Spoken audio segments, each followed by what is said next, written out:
Hello, my name is Leah Namias. I'm a Community Leadership Officer for the Indianapolis Foundation, and I'll be walking you through an overview of what Indy Summer Youth Programs and the Summer Youth Program Fund are, including program requirements, what its purpose is, and how to apply. So what is the Summer Youth Program Fund? SYPF is a collaborative effort by 9 Indianapolis funders to ensure that Marion County youth have access to safe and enriching summer programs. It's been around since 1995. We support a wide variety of summer programs for youth ages 4 to 24.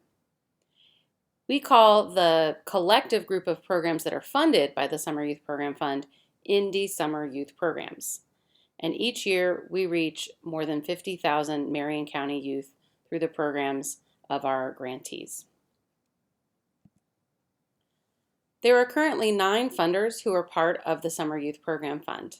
Those include the Arthur Dean Family Foundation, Allen Whitehill Clues Charitable Foundation, the City of Indianapolis, IU Health, Lilly Endowment, Nina Mason Pulliam Charitable Trust, the Clues Fund, the Indianapolis Foundation, and the Indianapolis Foundation Library Fund. So how does it work? So Summer Youth Program Fund makes everything easier for those who are applying for funds, those who get funds, and the funders themselves. The grant seekers fill out one common application that all 9 funders review. So instead of having to apply to each funder separately, you can apply once. All applications are submitted through Central Indiana Community Foundation's Smart Simple online platform. That is the only way that we accept applications. Funders will each make their grants according to their own criteria. So arts funders will focus on arts programming, for instance, but we collaborate in the allocations process. We collaborate so that we don't have a situation where one program gets 200 or 300% of their request and other programs get nothing. So there is some collaboration, although we all make decisions based on our own funding criteria. Grantees submit one final report that all funders see. So even if you get funding from more than one funder, you still only have to submit one final report. During the summer, evaluators will do site visits, focus groups, and other check-ins so that we can get to know your program as it's taking place.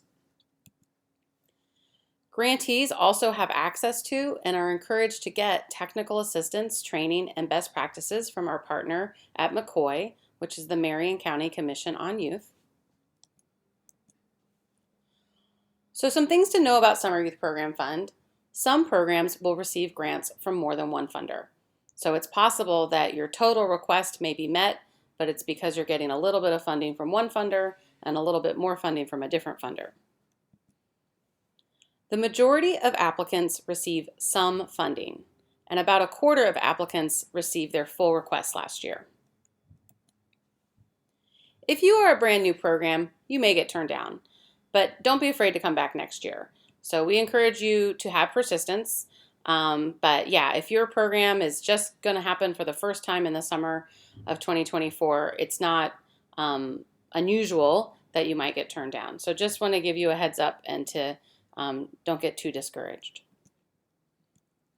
So this is a question we get a lot. How much can you request? There is no limit, but Summer Youth Program Fund rarely funds 100% of your program budget. So for instance, in 2023, the average request was $25,496, but the average allocation was just a little over $15,000. When you're coming up with your budget, just be reasonable. Don't expect Summer Youth Program Fund to cover all of the cost of your summer program, and think a lot about how many program hours are being delivered to how many kids as you think about what might be a reasonable request. If you have a relatively short-term and small program, it's very likely that your grant allocation will reflect that. In general, when programs have a large budget, but they only receive a small allocation, funders will question viability. That means we'll be thinking about, can this program take place? Will they be able to get all of the other resources they need to make the program happen? And what are the consequences if we make an allocation but the program is ultimately not viable? Could those dollars have been used somewhere else more effectively? So think about that too when you are creating your program budget. In general, be realistic about the actual costs of your program and what you're capable of delivering, as well as what is reasonable for this group of funders to support. In general, funding changes are incremental, not astronomical. So if you have received summer youth program funding in prior years, it's likely that the funding that you receive next year will be more or less in line. Some things have changed, we know that, especially due to inflation, but it's very unlikely, for instance, that you're going to go from getting $7,500 in 2023 to $75,000 in 2024. So just something to keep in mind as you make requests. Increases are typically incremental. In the application, we do ask how you'll adjust if you don't get your full budget request. So there are lots of ways that programs can address the fact that they don't get their full program request. Sometimes that means they're reducing the number of seats available. Sometimes that means they're shortening the length of the program. Sometimes that means they're going to charge more for the program. And those are just a few of the options. But we do ask that you provide a thorough response to this question. Again, this is about that question of viability, which is something that funders take seriously. Here's the timeline for 2024. Applications will open at 8 a.m. on Monday, August 21st. We will host an orientation, which we recommend that you attend, but it's not required, on Friday, September 8th. I can talk more about that in a moment. And applications are due on Friday, October 20th at noon. So you have nearly 2 months to complete the application. Please do not wait until the last minute, as there is always some sort of technical assistance issue, and we cannot guarantee that we're able to provide last-minute technical assistance before a deadline. Please also make note of that noon deadline. We also take that seriously, and we do not accept late applications. You will be notified the week of February 4th through 9th, so you'll hear from all of the funders who are supporting your program that week. We have a pretty early timeline vis-a-vis programming taking place in the summer because we know that our organizations like to know how much funding they have before they start enrollment and start hiring their summer program staff. So you'll know by that first week of February. Depending on who is funding you, you'll get payments sometime through February through early April. It just depends on the timeline at each funder that is awarding you a grant. Programs take place May through August, and your final reports for 2024 will be due by 5 p.m. on September 30th, 2024. So again, with that orientation, it will be in the morning. It will be at Ivy Tech. We strongly recommend. It's a great opportunity to connect and network as well as to learn, but it is not required, although we heavily recommend that you attend. So what are we looking for? We're looking for credibility. Does your organization, have authority to work with youth and deliver the programming that you promised to deliver? Do you have relationships? Do you have qualified folks running the programs, right? Do you kind of know what you're getting yourself into? So we look at credibility. We look at capability. So this has to do with, do you have the facilities that you need in order to run the programs that you're describing? Do you have an adequate number of staff to have a low staff to youth ratio, for instance?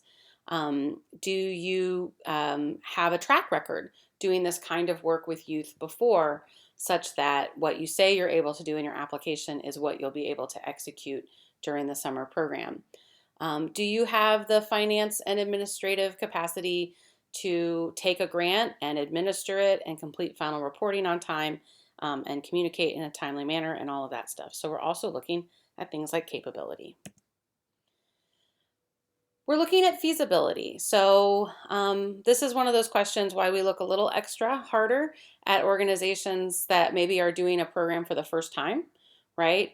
Is what they're saying that they're going to do feasible? So it may be awesome that your summer program is taking a group of kids from Indianapolis to Ghana for the summer, but does your organization have a track record and the capacity to raise the money and to keep kids safe during an experience like that? So is this program feasible? And that's kind of an extreme example, but in general, we're kind of looking at how realistic these plans are. This is often tied to how detailed plans are, right? Can we picture the program? Do we understand the plan for what you'll be doing with youth during the time of the summer program? Questions like that.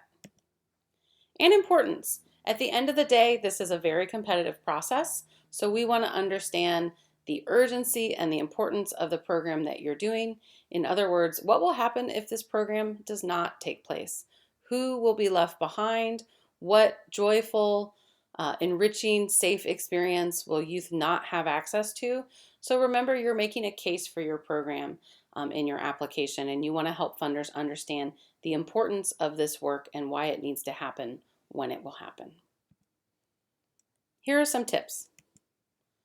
Describe your summer program thoroughly. Help reviewers visualize what happens during the program, what your goals are, who you serve, what the flow is. So remember that, especially if you're newer to the Summer Youth Program Fund, that the reviewers may not know a lot about what happens in your summer program, and you really want to paint a picture. We want to understand the youth that you serve, so that includes their ages, their demographics, maybe what kinds of interests they have, what your goals are for the program, like why you're doing this, what will happen or change as a result of your program, and what the flow is, right? Especially for those of you who may be running multi-week programs or you're having kids all day, what takes place in a typical day, week, or over the course of the program. Don't write your application for a funder. What we really want is you to describe your program accurately, helping us understand what will take place, and then the funders will figure out which programs most align to their interests. That's something funders are really good at. So we don't recommend that you go in with a plan to impress one particular funder. Just go ahead and describe your program as it will take place, and the funders will make decisions according to their grant-making criteria. Please research your budget costs so that they are realistic and reasonable. So this is something where when funders see more than 200 applications, we have a sense of what are kind of reasonable and normal costs for things like training or staffing or program supplies or transportation, whatever it is. So you want to make sure that you've got realistic researched costs. This goes back to that question of feasibility too, right? So if you say that you can run a daily program for 80 kids for 6 weeks over the summer and you're only requesting $15,000, that makes us question whether you've actually researched your cost and have any idea of what you're getting into. So you want to make sure that your costs are both realistic and reasonable. I said this before, but please don't wait until the last minute, especially to request technical assistance as you're preparing your application. If you've never used Smart Simple before, it is a little bit wonky. There's multiple steps to get everything together and get everything in on time. And you've got 2 months to do your application. So sadly, or well, maybe not, we tend not to be that forgiving for folks who wait to the last minute when they've had 2 whole months to do the application. And as part of our goals to be equitable, we are going to, not allow any sort of late applications that are due to user error. And that includes things like waiting until the last minute and not realizing how complicated it would be to get the application in, or not realizing the application closes at noon, or whatever it is. Those are all considered user errors. So in addition to the program grants, which are available to support the costs of your programming, the Lilly Endowment also offers capital grants for modest capital equipment purchases and projects that support your summer program. So these are grants up to $30,000. The requests must be tied to your summer program, so it's a capital or equipment purchase that you need in order to do your summer program. Only organizations who have received an SYPF grant in 2 of the last 3 years are eligible. So if you're a first-time applicant to the pool, you are not eligible. If you got your first grant in 2023, you are not eligible. If you got a grant in 2013, but you haven't gotten a grant recently, you are not eligible. Grantees must also be in good standing, which means they've turned in their prior program and capital grant reports, etc. The application for capital requests and more information about what is allowable and how to apply can all be found on the Summer Youth Program Fund webpage.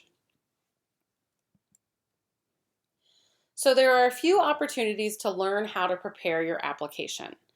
As I said earlier, we will be hosting an orientation on September 8th, and there is an RSVP form. All of that information is linked on the Summer Youth Program Fund webpage. So we would love to see you there. It takes place during the morning. The formal program will be from about 9:30 to 11:45, and then we're doing something new this year. For the first time ever, we're going to have kind of a grant clinic drop-in office hours where you can bring your laptop, and if you have specific questions about your application or need technical assistance with Smart Simple, people will be on hand to help you with that. So we hope to see you on September 8th. All of that is optional. It is not required. And if you don't need that technical assistance at the end, you can be done at 11:45, but we hope to see you with us at Ivy Tech on September 8th. There's also some more information on our website. So there's a downloadable list of application questions. There will be a short video on how to get into Smart Simple and how to navigate it to start and return to your application. We're going to do a short video that just overviews the questions that are in the application and a short video about how to prepare the budget tables in the application. If you need technical assistance in Smart Simple, please email grantsupport@cicf.org.